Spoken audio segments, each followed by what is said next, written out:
इस प्रशिक्षण में हम मानवीय मूल्य के 9 महत्वपूर्ण भावों पर चर्चा करेंगे।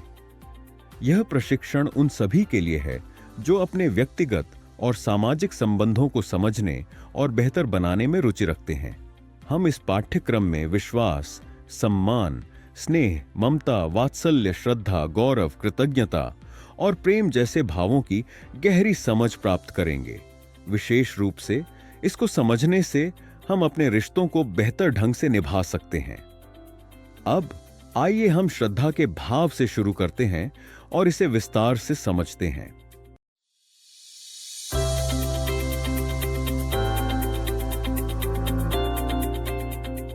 सभी को नमस्ते। मैं मोहित श्रीवास्तव राज आनंद विभाग भोपाल से हूँ।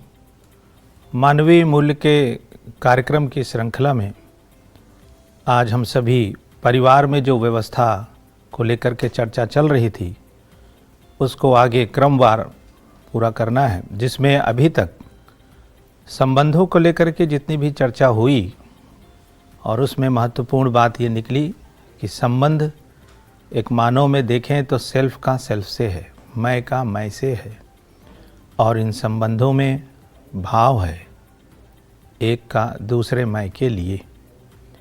इन सभी फीलिंग्स को, भावों को हम पहचान सकते हैं और ये निश्चित हैं और ये संख्या में 9 है।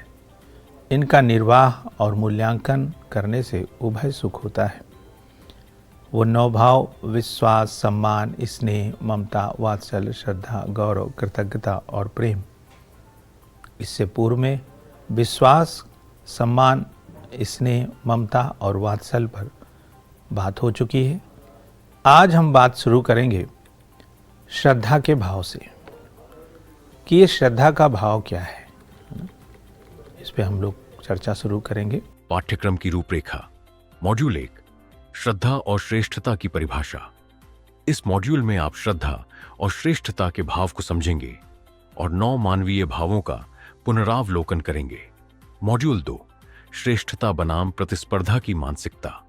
इस मॉड्यूल में आप श्रेष्ठता और प्रतिस्पर्धा की मानसिकता के बीच के अंतर को पूरकता की दृष्टि से जानेंगे।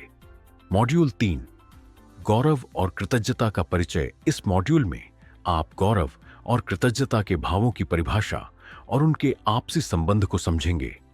मॉड्यूल 4, कृतज्ञता का व्यापक दृष्टिकोण। इस मॉड्यूल में आप समाज में मिलने वाले प्रत्यक्ष और अप्रत्यक्ष सहयोग को पहचान कर कृतज्ञता के भाव का विस्तार करना सीखेंगे।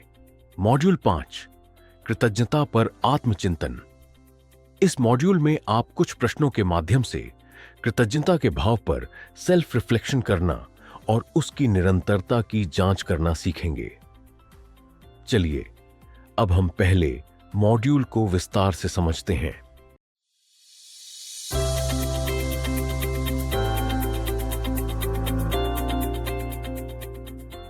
इस मॉड्यूल में हम 9 भावों का पुनरावलोकन करते हुए श्रद्धा के भाव को समझेंगे। हम श्रेष्ठता यानी एक्सेलेंस की अवधारणा और उसके सही अर्थ पर भी चर्चा करेंगे। आप इन दोनों महत्वपूर्ण अवधारणाओं को आसानी से परिभाषित करना सीख जाएंगे। चलिए शुरू करते हैं। तो हमने देखा कि विश्वास का मतलब किसी के इंटेंशन पर डाउट का ना होना विश्वास है। जो भी अंतर है एक व्यक्ति का दूसरे व्यक्ति में, परिवार में जीते हुए जो भेद दिखाई पड़ता है, अंतर दिखाई पड़ता है, वो तो सिर्फ समझ का और योग्यता का है। कोई किसी को दुखी करना नहीं चाहता। इंटेंशन के प्रति इस शंका का ना होना ही विश्वास है। मानव का सही आकलन कर लेना मतलब वो मानव भी मेरे जैसा ही है, मैं भी सुखी होकर सुखी करना चाहता हूँ, वो भी सुखी होकर सुखी करना चाहता ही है। चाहने के लेवल पर हम और वो एक समान है। सुखी हो मैं भी समझकर ही हो सकता हूँ, वो भी समझकर ही हो सकता है। इतना ही अंतर है। स्नेह को देखें तो स्नेह का मतलब हमने उसको संबंधी के रूप में स्वीकारा हुआ है। जब सामने वाले को संबंधी के रूप में स्वीकार लेते हैं तो ममता और वात्सल्य के भाव से हम प्रस्तुत होते हैं। हम उसके शरीर के पोषण, संरक्षण की जिम्मेदारी को स्वीकारते हैं। इसको ममता कह रहे हैं। हम उसको समझदार और जिम्मेदार बनाने की जो जिम्मेदारी को स्वीकारते हैं, उसको वात्सल्य कह रहे हैं। आज हम इस आगे बढ़ते हुए श्रद्धा को समझने का प्रयास करते हैं कि जो श्रद्धा का भाव है वो क्या है। श्रद्धा के भाव को समझने से पहले हमको एक्सीलेंस के बारे में समझना होगा, हमको श्रेष्ठता को समझना होगा कि श्रेष्ठ किसको कह रहे हैं, श्रेष्ठता क्या है। तो श्रेष्ठता को देखने जाएं तो ऐसा व्यक्ति जो चारों स्तर की व्यवस्था को समझकर जी रहा है। चारों स्तर का मतलब एक मानव के रूप में उसका जो होना है, परिवार में उसकी जो भागीदारी है उस जिम्मेदारी के साथ, समाज में उसकी जो भागीदारी है उस जिम्मेदारी के साथ, और प्रकृति अस्तित्व में जो उसकी भागीदारी है उस जिम्मेदारी के साथ जो जी रहा है, उसको हम श्रेष्ठ व्यक्ति कह रहे हैं। यानी एक व्यक्ति जो समझदारी जिम्मेदारी से जीते हुए अपनी भागीदारी को चारों स्तरों पर, जहाँ जहाँ एक मानव का जीना है वहाँ उसको सुनिश्चित कर रहा है, इसको श्रेष्ठता कह रहे हैं। ऐसे जीते हुए व्यक्ति को जब भी हम देखते हैं, जब भी किसी श्रेष्ठ मानव को देखते हैं जो जिम्मेदारी से जीते हुए अपने पार्टिसिपेशन को कर रहा है, उसके प्रति, उस श्रेष्ठ मानव के प्रति, उस श्रेष्ठ व्यक्ति के प्रति मेरे में जो भाव होगा उसको श्रद्धा कह रहे हैं। तो सामने जो व्यक्ति समझदारी से जिम्मेदारी से जी रहा है सभी स्तरों पर, तो ऐसे श्रेष्ठ व्यक्ति को देखकर मेरे में जो भाव हो रहा है, जो घटना घट रही है, भाव के रूप में उसको कह रहे हैं श्रद्धा। ठीक से देखेंगे तो श्रेष्ठता के लिए कार्य करना और किसी दूसरे से प्रतिस्पर्धा करना ये एक ही बात नहीं है। श्रेष्ठ व्यक्ति जो श्रेष्ठता में है या जो श्रेष्ठता के साथ जी रहा है, दूसरे भी व्यक्ति को अपने जैसा समझदार जिम्मेदार बनाने में सहायता करता है, उसका प्रयास करता है। जबकि प्रतियोगिता में जीता हुआ व्यक्ति, यानी प्रतियोगिता की मानसिकता से जीता हुआ व्यक्ति दूसरे को अपने स्तर तक पहुंचने से रोकता है। तो वो दोनों काम करता है, अपने को आगे ले जाने के लिए भी और दूसरे को अपने स्तर तक लाने से रोकता है। तो श्रेष्ठता और प्रतिस्पर्धा ये दोनों अलग अलग बात है, यानी एक्सीलेंस और कंपटीशन ये दोनों अलग बात है। आज के समय में हम एक्सीलेंस की जो समझ है, एक्सीलेंस के बारे में जो मान्यताएं हैं, एग्जाम्पल के रूप में जैसे एक बच्चा है जो मैथ में 100 नंबर लेके आता है, तो आज हम रिपोर्ट कार्ड में एक्सीलेंस लिखते हैं। क्या जो भी बच्चा, जो भी व्यक्ति किसी पर्टिकुलर सब्जेक्ट में 100 में 100 नंबर लेके आए, क्या हम उसे श्रेष्ठ कहें? ये प्रश्न है।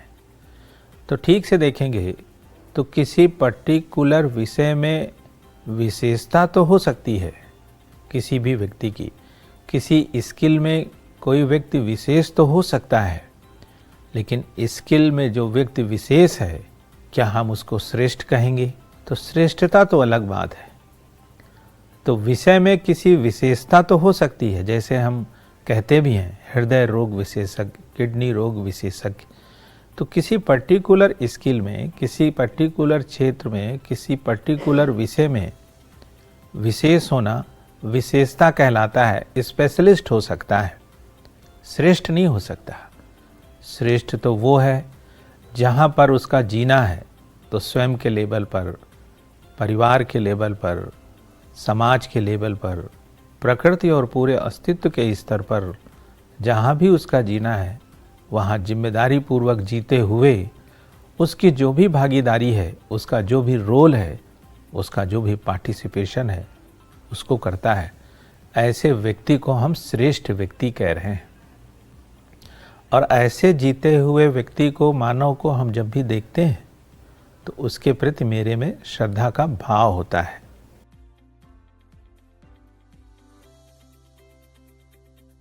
इस मॉड्यूल में हमने जाना कि मानवीय संबंधों में श्रद्धा का भाव कितना महत्वपूर्ण है। हमने श्रेष्ठता की अवधारणा को समझा, जिसका अर्थ है व्यक्ति, परिवार, समाज और प्रकृति, इन चारों स्तरों पर समझदारी और जिम्मेदारी से अपनी भागीदारी निभाना। हमने यह भी स्पष्ट किया कि श्रेष्ठता किसी एक स्किल में माहिर होने से कहीं ज्यादा बड़ी और गहरी बात है। चलिए अब बढ़ते हैं अगले मॉड्यूल की ओर।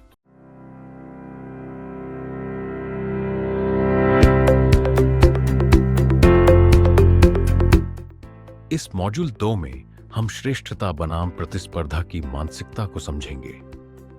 हम जानेंगे कि इन दोनों में क्या अंतर है और एक श्रेष्ठ व्यक्ति कैसे दूसरों को विरोधी की जगह एक पूरक के रूप में देखता है। इस समझ से हम विरोध की मानसिकता से बच सकते हैं। चलिए शुरू करते हैं कि प्रतिस्पर्धा और एक्सीलेंस ये दोनों अलग अलग बातें हैं। श्रेष्ठ व्यक्ति जो प्रयास करता है उसको देखें और प्रतिस्पर्धा के लिए जो प्रयास कर रहा है अगर उसको कैटेगराइज करें तो श्रेष्ठ व्यक्ति की जो दृष्टि है, श्रेष्ठ व्यक्ति का जो नज़रिया है दूसरे मानव को देखने का, तो कैसा दिखता है? तो श्रेष्ठ व्यक्ति जब देखता है तो उसको दिखता है कि दूसरा मेरे जैसा है, उसमें कुछ अच्छाइयाँ भी हैं, कुछ कमियाँ भी हैं। ये अच्छाइयाँ और कमियाँ कोई भेद नहीं है, हम भिन्न नहीं हैं, हम एक दूसरे के परस्पर पूरक हैं। तो परस्पर पूरकता की दृष्टि से देखता है। सहज स्वीकृति के आधार पर निश्चितता रहती है, निरंतरता रहती है, बिना शर्तों के उन संबंधों का निर्वहन करता है। हमेशा दूसरों के पोषण का भाव होता है, दूसरों को अपने जैसा बनाने में सहयोग करता है, निरपेक्ष होता है, निश्चित तृप्ति बिंदु होती है। तो श्रेष्ठता के लिए जो प्रयास कर रहा है व्यक्ति, तो दूसरा मेरे जैसा है उसको ऐसा दिखता है, और जो भी योग्यता में कमी है वो परस्पर पूरकता के अर्थ में है। प्रतिस्पर्धा के लिए जो प्रयास कर रहा है उसका नजरिया क्या है देखने का, तो दूसरा मेरे जैसा नहीं है, मैं विशेष हूँ, मैं दूसरों से कोई बेहतर व्यक्ति हूँ, मैं अलग व्यक्ति हूँ। जो फीलिंग का स्तर है वो मान्यताओं पर, प्री कंडीशनिंग पर बेस्ड है, अनिश्चित है, परिवर्तनशील है, उसमें शर्तें हैं, उन शर्तों के बेसिस पर वो संबंधों का निर्वहन करता है। दूसरों का पोषण भी कर सकता है, शोषण भी कर सकता है, दूसरों को अपने जैसा होने से रोकता है, भेद को बनाए रखता है, हावी होता है, चालाकी करता है, शोषण करने का प्रयास करता है, सापेक्ष है, अनिश्चित तृप्ति बिंदु है। इसको दूसरे एग्जाम्पल से भी समझ सकते हैं। एक सिचुएशन लेते हैं, मान लीजिए 2 क्लासरूम है। एक क्लासरूम ऐसा है जिसमें सभी बच्चे एक दूसरे को अपने जैसा बनाने में, यानी उनको जो भी पता है सभी बच्चों के साथ शेयर करते हैं। वहीं एक दूसरी क्लासरूम है, उस क्लासरूम के बच्चे दूसरे तक जो बात उनको पता है, जो भी क्वेश्चन उनको पता है, जो भी इम्पोर्टेंट बात उनको पता है, जो भी टीचर ने उनको इम्पोर्टेंट बताया है, उसको दूसरों को बताने से हिचकिचाते हैं या दूसरों को नहीं बताते हैं। तो एक क्लासरूम ऐसा है जिसमें बच्चे एक दूसरे के साथ सहयोग कर रहे हैं, जो भी उनको पता है शेयर कर रहे हैं। दूसरे क्लासरूम में उनको जो पता है वो शेयर नहीं कर रहे हैं। अब अनुमान लगाइए कि इन दोनों क्लासरूमों में किस क्लास का रिजल्ट अच्छा होगा। तो जाहिर सी बात है जिस क्लासरूम में बच्चे एक दूसरे को शेयर कर रहे हैं, बता रहे हैं, उस क्लासरूम का रिजल्ट अच्छा आने वाला है। तो श्रेष्ठता के लिए प्रयास कर रहे बच्चों का जो मानसिक विकास है वो एक दूसरे के सहयोग की भावना से है। प्रतिस्पर्धा के लिए प्रयास कर रहे बच्चे दूसरे व्यक्ति से शेयर करने में रोकते हैं अपने आप को, उन तक सही बात नहीं पहुंचाते, उस क्लास का रिजल्ट कम आएगा। इससे यह दिखता है कि श्रेष्ठता के लिए प्रयास और प्रतिस्पर्धा के लिए प्रयास अलग अलग बात है। प्रतिस्पर्धा की मानसिकता से जीता हुआ व्यक्ति सही को दूसरों तक बताने में, पहुंचाने में अपने आप को रोकता है। इवन कभी कभी इतना भी नहीं, सामने वाले को सही प्रश्न की जगह गलत प्रश्न बताता है। तो प्रतिस्पर्धा की मानसिकता वाला व्यक्ति अपने में सामने वाले व्यक्ति को जब देखता है तो किसी विरोध की मानसिकता से देखता है। इसको एक एग्जाम्पल से और समझ सकते हैं कि ये जो नज़रिया है दूसरे मानव को देखने का, अगर उसमें मानसिकता श्रेष्ठता की है तो क्या स्थिति है, और प्रतिस्पर्धा की है तो क्या स्थिति है। हम और आप भी कभी न कभी कहीं ना कहीं किसी एग्जामिनेशन सेंटर पर तो गए ही होंगे। मान लेते हैं उस एग्जामिनेशन सेंटर पर 500 कैंडिडेट का सेंटर है। अब ये 499 लोग मेरे अलावा जो ये लोग हैं और मैं प्रतिस्पर्धा की मानसिकता से जी रहा हूँ, तो ये 499 लोग मुझे कैसे दिखेंगे? मेरे संबंधी दिखेंगे या मेरे विरोधी दिखेंगे? तो इसका एक्सप्लोरेशन जब हम अपने अंदर करते हैं, अपनी सहज स्वीकृति से इसके उत्तर को ढूंढने जाते हैं, तो हमें दिखता है कि वो सब हमें अपने विरोधी के रूप में दिखाई पड़ते हैं। तो प्रतिस्पर्धा की मानसिकता से जीता हुआ व्यक्ति दूसरों को अपने से कम देखता है और अपने को एक विशेष व्यक्ति के रूप में देखता है। वहीं श्रेष्ठता के लिए प्रयास कर रहा व्यक्ति दूसरे को मेरे जैसा है इस दृष्टि से देखता है और परस्पर पूरकता की दृष्टि से उपलब्ध रहता है, प्रस्तुत होता है, तत्पर रहता है, जो उसको पता है दूसरे को बताने के लिए और जो दूसरे को पता है सही उससे सीखने के अर्थ में। तो ऐसा दोनों में अंतर दिखाई पड़ता है। तो फाइनली अगर देखें तो श्रेष्ठता का मतलब क्या है? जो व्यक्ति जहाँ जहाँ भी जीना है, जीना कहाँ कहाँ है एक व्यक्ति का, तो इंडिविजुअल मानव के रूप में उसका जीना है, एक परिवार में उसका जीना है, एक समाज में उसका जीना है और पूरी प्रकृति अस्तित्व में उसका जीना है। इन चारों जगह पर मानव वो व्यक्ति समझदारी से अपनी जिम्मेदारी का, अपनी भागीदारी का निर्वहन कर रहा है, ऐसे व्यक्ति को श्रेष्ठ मानव कह रहे हैं। और ऐसे श्रेष्ठ मानव को जब हम जीते हुए देखते हैं तो उसके प्रति मेरे में एक भाव आता है, उसका नाम श्रद्धा है। इस भाव से जब सामने वाले व्यक्ति को देख रहे हैं तो उस श्रद्धे से वो जो श्रेष्ठ व्यक्ति है, जिसके लिए मेरे में श्रद्धा का भाव है, तो हम उसको संज्ञा दे रहे हैं कि वो मेरा एक श्रद्धेय है। उस श्रद्धेय के जीने को देखकर हमें एक प्रेरणा मिलती है और हम उससे प्रेरित होते हैं और वैसा ही जीने का प्रयास करते हैं। इसको श्रद्धा कह रहे हैं। इस मॉड्यूल में हमने श्रेष्ठता और प्रतिस्पर्धा की सोच के बीच का अंतर समझा। हमने जाना कि श्रेष्ठता की सोच वाला व्यक्ति दूसरों को अपने सहयोगी और पूरक के रूप में देखता है, जबकि प्रतिस्पर्धा की सोच वाला व्यक्ति दूसरों को अपना विरोधी मानता है। क्लासरूम और एग्जामिनेशन सेंटर के उदाहरणों से यह अंतर और भी स्पष्ट हुआ। चलिए अब बढ़ते हैं अगले मॉड्यूल की ओर।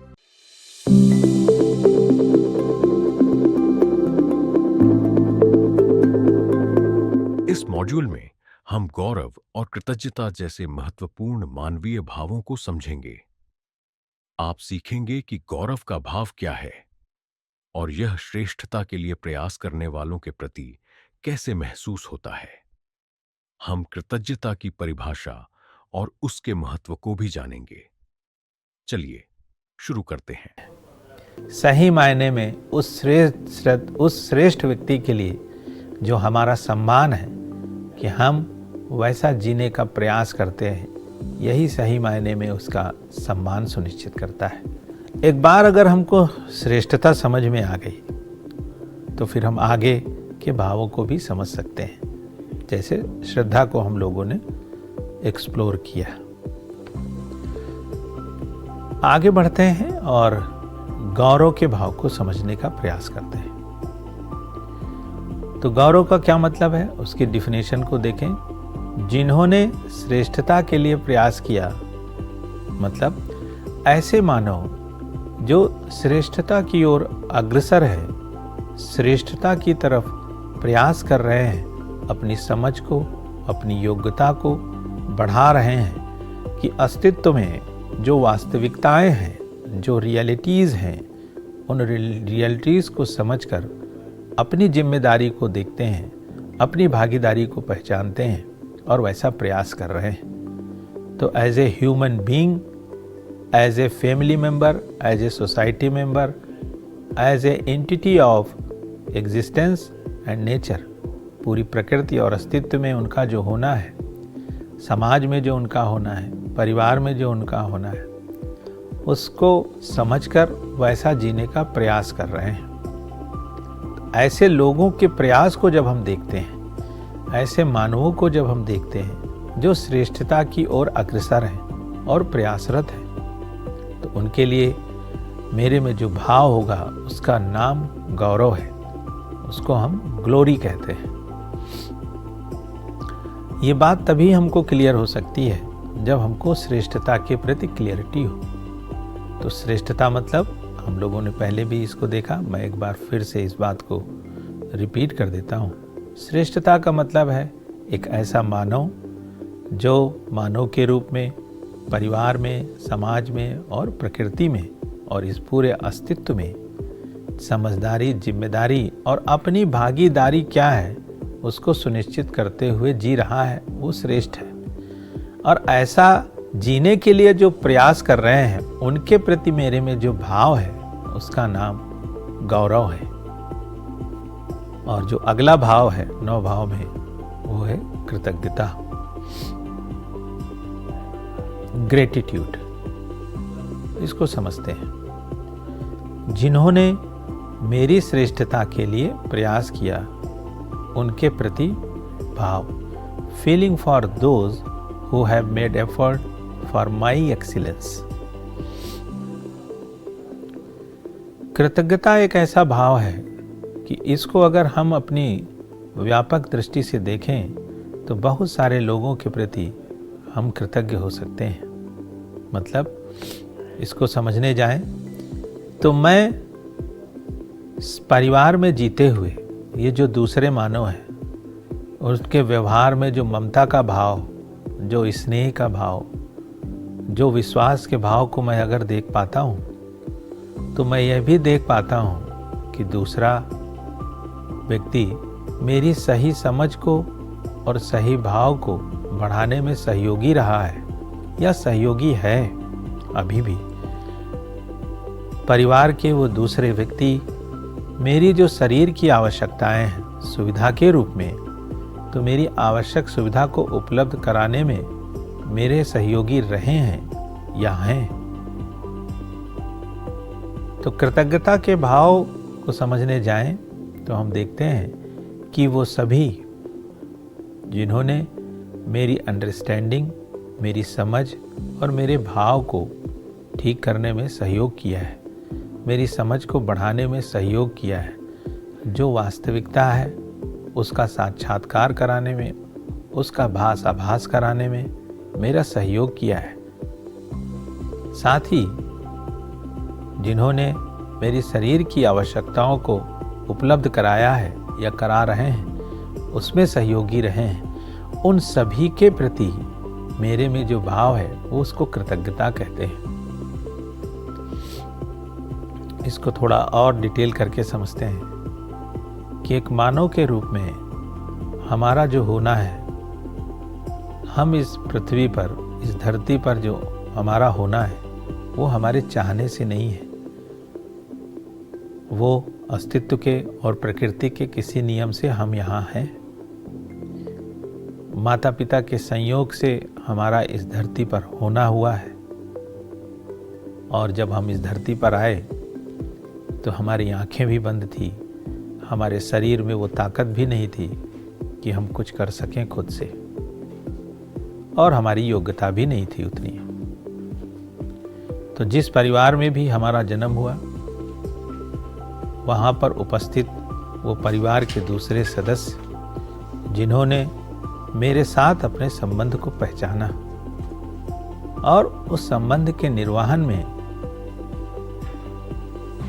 के लिए ममता के भाव से, स्नेह के भाव से, विश्वास के भाव से ही प्रस्तुत हुए। और हमारी सभी आवश्यकताएं, अब जब सभी आवश्यकताएं कह रहे हैं तो दोनों आवश्यकताएं, एक शरीर के पोषण के लिए जो आवश्यक सुविधा है उसके प्रति जिम्मेदारी उठाई, और मुझे समझदार जिम्मेदार बनाने के लिए भी वात्सल्य के भाव की जिम्मेदारी निभाई। तो उन लोगों के सहयोग से ही मेरा होना है। तो आज मैं जिस भी स्थिति में हूँ, जीवन के जिस पड़ाव पर भी हम सब हैं और जैसे भी हैं, उसमें परिवार के उन सभी लोगों का सहयोग रहा है जिन्होंने मेरी समझ और मेरे शरीर के पोषण के अर्थ में सहयोग किया है। और देखने जाएंगे डिटेल में तो माता पिता के अलावा परिवार के वो सदस्य जिन्होंने कभी हमको अपनी गोद में खिलाया है, और थोड़ा आगे बढ़ेंगे तो वो शिक्षक जिन्होंने हमको पढ़ना लिखना सही की तरफ हमारा ध्यान आकर्षण कराया है, वो हमारे रिलेटिव्स जिन्होंने समझ के लेवल पर या शरीर की आवश्यकता के लेवल पर किसी न किसी रूप में हमारा सहयोग किया है, वो हमारे मित्र, उन सब के प्रति मेरे में जो भाव है उसको कृतज्ञता कह रहे हैं। क्यों? हम ये देख पा रहे हैं कि इन कई सारे लोगों का आज हम जहां खड़े हैं उन सब में इनका सहयोग रहा है।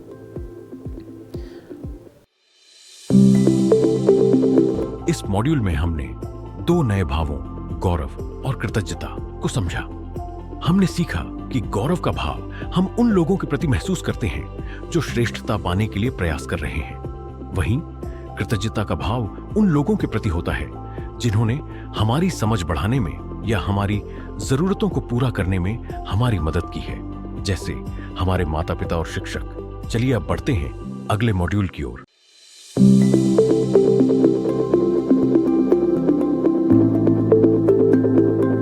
इस मॉड्यूल 4 में हम कृतज्ञता को एक व्यापक दृष्टिकोण से देखेंगे।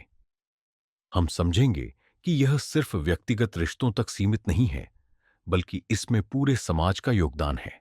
हम अपने जीवन में समाज के प्रत्यक्ष और अप्रत्यक्ष सहयोग को पहचानना सीखेंगे। चलिए शुरू करते हैं। इस दृष्टि को और फैला के देखें, अपने नज़रियों को और व्यापक करें, तो हमको दिखता है कि हमारे घरों में जो एक रोटी भी बनती है, उस रोटी में भी कितने सारे लोगों का सहयोग है।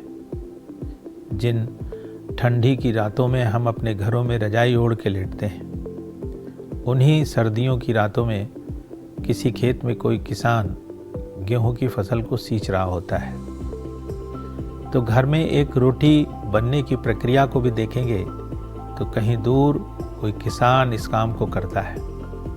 कई सैकड़ों लोग मिलकर उस खेती को करते हैं, कई लोग मिलकर उसको काटते हैं, कई दूसरे अन्य लोग उसको बाजार तक पहुंचाते हैं, फिर कोई लेकर हमारे घर आता है, फिर वो गेहूं आटे में बदला जाता है, फिर हमारे घर का कोई सदस्य उसकी रोटी बनाता है।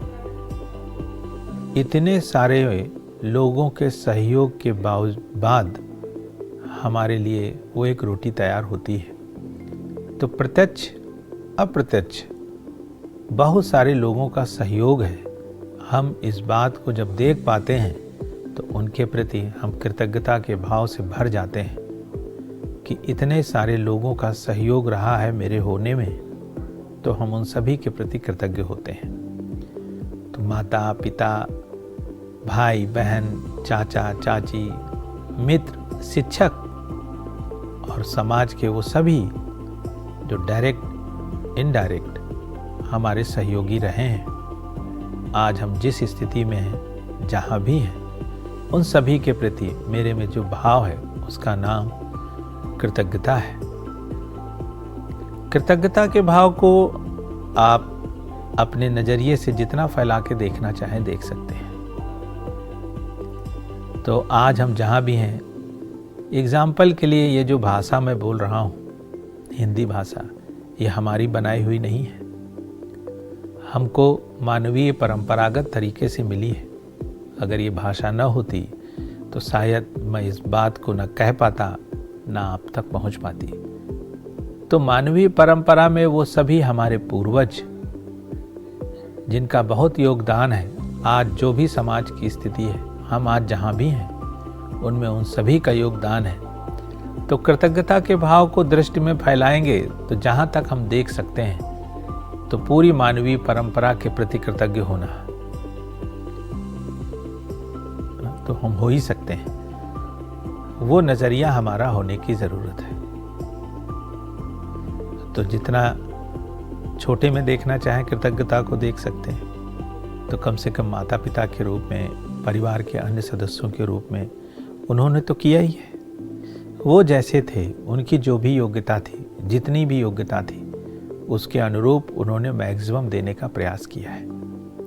तो उन सभी के प्रति कृतज्ञ होना जिन्होंने मेरा कैसे भी सहयोग किया है, प्रत्यक्ष अप्रत्यक्ष मेरे सहयोगी रहे हैं, उन सभी के प्रति, वो चाहे समझ के को बढ़ाने में रहे हों या मेरी शरीर की किसी आवश्यकता को पूरा करने के अर्थ में रहे हों, उन सभी के प्रति मेरे में जो भाव है उसको कृतज्ञता कह रहे हैं। वो कृतज्ञता है।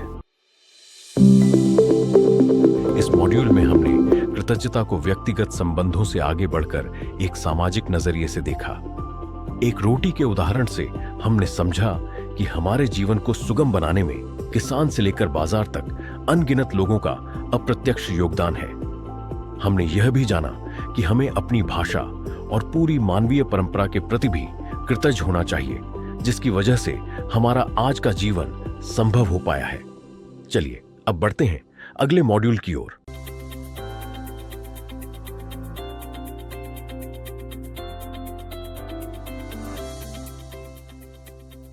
इस मॉड्यूल 5 में हम कृतज्ञता पर आत्मचिंतन करना सीखेंगे। हम कुछ महत्वपूर्ण प्रश्नों के माध्यम से यह जांचेंगे कि हमारा ध्यान दूसरों द्वारा की गई मदद पर है या जो मदद नहीं मिली उस पर। इससे आप अपने अंदर कृतज्ञता के भाव का मूल्यांकन कर पाएंगे। चलिए शुरू करते हैं। तो ध्यान देना क्या है इसमें, अगर देखेंगे तो जो सेल्फ रिफ्लेक्शन है, अपने अंदर जो जांच परख करनी है हमको, तो जांचें कि क्या आप उन लोगों के प्रति कृतज्ञता का भाव है जिन्होंने आपके जीवन में आपके लिए प्रयास किया। क्या आप दोनों की प्रशंसा कर पाते हैं, जो आपके लिए किया गया और जो आपके लिए लोग नहीं कर पाए। जो आपके लिए नहीं किया जा सका शायद उसी पर ज़्यादा ध्यान होता है। अपने अंदर रिफ्लेक्ट करके देखिए कि आज हमारा ध्यान किन चीज़ों पर ज़्यादा है। परिवार के लोगों ने हमारे साथ जो जो किया है हम वो याद रखते हैं, या जो जो नहीं किया हमको वो याद है। दूसरा, अपने अंदर जांच परख करके देखिए कि हमारे में जो दूसरे के प्रति कृतज्ञता का भाव है, क्या वो निरंतर बना रहता है या कभी होता है ये भाव और कभी नहीं होता है। क्या हमारा प्रयास स्वयं में सेल्फ के लेवल पर सही को समझने और सही भाव को सुनिश्चित करने और परस्परता में व्यक्त करने के अर्थ में है, या दूसरे से कोई फीलिंग मिल जाए, कोई भाव मिल जाए, कोई कह दे आप अच्छे हैं, कोई नमस्ते कर ले, इस अर्थ में है। तो कृतज्ञता के भाव को अपने में जांच परख करने के लिए इन 3 बिंदुओं के आधार पर अपने में रिफ्लेक्ट कर सकते हैं कि क्या हम दोनों की प्रशंसा कर पाते हैं। इसको एक एग्जाम्पल से समझते हैं। परिवार में जीते हुए घर की वो महिला पत्नी के रूप में, माँ के रूप में, बहन के रूप में, जिस रूप में भी है, मेरी संबंधी के रूप में हमारे लिए भोजन पकाती है। महीने के 29 दिन हमारी पसंद का खाना बनता है और एक दिन दाल में नमक कम हो जाता है और उस दिन हम क्या कहेंगे, क्या कहते हैं जनरली, ये खाना किसने बनाया है, खाना बनाना भी नहीं आता है। इस तरीके के बिहेवियर से अपने ऊपर क्या ध्यान जाता है, हमको क्या ध्यान है। 29 दिन जिसने खाना बना के ठीक खिलाया, क्या हम उसको अप्रिशिएट कर पा रहे हैं, क्या हम उसके प्रति कृतज्ञ हैं, या एक दिन उससे जो नहीं हुआ हम उसकी शिकायत से भरे हुए हैं। ये अपने अंदर हम रिफ्लेक्ट करके देख सकते हैं। अगर हम कृतज्ञता के भाव से जी रहे हैं तो हमको ये दिखता है कि बाकी के दिनों में तो मेरी माँ ने, मेरी पत्नी ने, मेरी बहन ने दाल में नमक ठीक ही डाला है। आज ज़रूर कोई बात है जिसकी वजह से ये हुआ है, या तो उनकी व्यस्तता है, या फिर उनकी का स्वास्थ्य खराब हो सकता है, या फिर हो सकता है ह्यूमन एरर कि वो भूल गए हों। तो हम पूछ सकते हैं, हम कह सकते हैं, आज मेरे लिए दाल में जो नमक है मुझे कुछ कम लग रहा है। ये कब कह सकते हैं हम? ये तब कह सकते हैं जब हमारे अंदर वो 29 दिन जिसने जो किया है वो याद हो। ये जो 29 दिन का हमें याद है उसको कृतज्ञता कह रहे हैं। हम कृतज्ञता के भाव में हैं कि उनके द्वारा 29 दिन तो किया ही गया है। ये एग्जाम्पल मैं अपने अंदर रिफ्लेक्शन के लिए दे रहा हूँ कि हम और आप इस बात को अपने में रिफ्लेक्ट करें कि परिवार में जीते हुए हम कितने समय तक लोगों के प्रति कृतज्ञता के भाव से जीते हैं। परिवार में जीते हुए आप देखेंगे तो एक छोटा बच्चा भी कभी ना कभी हमारे लिए कुछ सहयोग तो किया ही है। भले ही उसने एक गिलास पानी ही दिया हो तो उसका सहयोग तो है ही। भले ही उसने कभी एक चादर लाके दी हो, भले ही उसने कभी एक तकिया लाके दिया हो, लेकिन हमारे जीने में उसका सहयोग तो है ही। क्या हम इस दृष्टि से उस मानव को देख पाते हैं, उस व्यक्ति को देख पाते हैं, या परिवार के उस दूसरे व्यक्ति को देख पाते हैं? अगर देख पाते हैं तो इसका मतलब है कि हमारे में कृतज्ञता का भाव निरंतर है। अन्यथा हमको दोबारा अपने अंदर रिव्यू करने की ज़रूरत है कि हम कृतज्ञता के भाव से जी रहे हैं या कृतज्ञता के भाव के अभाव में ज़्यादा समय हमारा गुजरता है और हम शिकायतों के साथ जीते हैं और अपने अंदर परेशान भी होते रहते हैं। आगे बढ़ते हैं, इसको हम सब अपने में रिफ्लेक्ट करके देखें कि हम कहाँ पर हैं आज। एक परिवार में जीते हुए हमारा जो होना है उसमें आज हम रिफ्लेक्ट करके देखें कि परिवार में जीते हुए हमारा जो होना है उसमें हम लोगों के प्रति कितने कृतज्ञ हैं, क्योंकि सबका योगदान तो है ही। हमको दिखता हो तब भी, नहीं दिखता हो तब भी योगदान तो सभी का है, तभी हम आज यहाँ पर हैं। हम जैसे भी हैं सभी के योगदान से हैं। इसको कृतज्ञता का भाव कह रहे हैं। हम सभी इसको अपने में रिफ्लेक्ट करें, देखें कि हम आज किस स्थिति में हैं। इस मॉड्यूल में हमने कृतज्ञता के भाव पर आत्मचिंतन किया। हमने कुछ महत्वपूर्ण सवाल उठाए, जैसे कि हम जो किया गया है उसकी सराहना करते हैं या जो नहीं हुआ उसकी शिकायत करते हैं। दाल में नमक कम होने के उदाहरण से हमने देखा कि कैसे कृतज्ञता का भाव हमारी प्रतिक्रियाओं को सकारात्मक बना सकता है और रिश्तों में शिकायतों को कम कर सकता है। चलिए अब बढ़ते हैं निष्कर्ष की ओर।